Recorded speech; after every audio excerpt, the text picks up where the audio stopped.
un rôle de premier plan et durable pour stabiliser la situation en Haïti.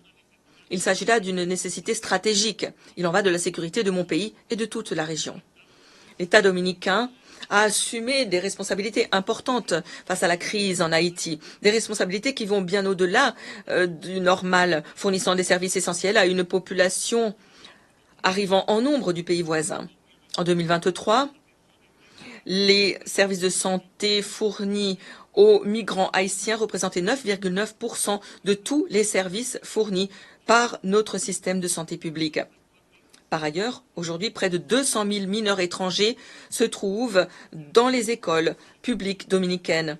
On estime que 147 000 sont d'origine haïtienne. Ces données reflètent la charge économique et aussi cet humanisme de la République dominicaine. Mais à nous seuls, nous ne pouvons pas soutenir ces efforts.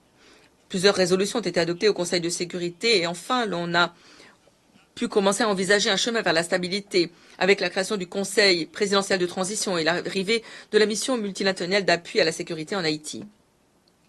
Je saisis l'occasion qui m'est offerte de remercier le Kenya et le président Ruto qui ont détaché la plupart des effectifs qui appuient la police nationale haïtienne.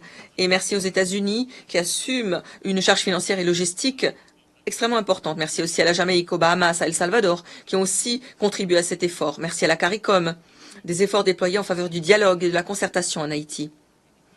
Mais à ce jour, seuls 400 membres de la MSS ont été déployés.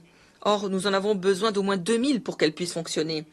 Et pourtant, aujourd'hui, le fonds d'affectation spéciale pour Haïti n'est pas doté des ressources nécessaires pour parvenir au plein déploiement de cette force et atteindre les objectifs de pacification et d'appui à la tenue à terme d'élections libres, justes et transparentes.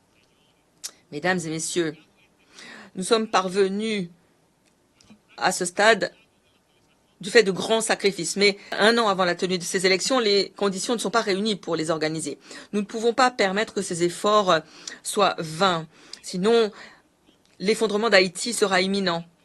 Et l'effondrement aura des conséquences qui dépasseront le pays, toucheront toute la région.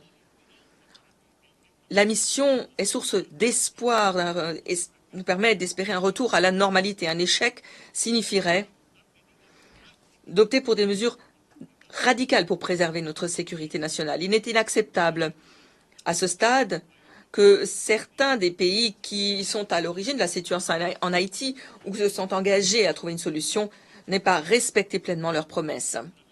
La sécurité nationale de mon pays est en jeu et tant qu'elle le sera, je ne cesserai pas d'exiger la stabilité d'Haïti.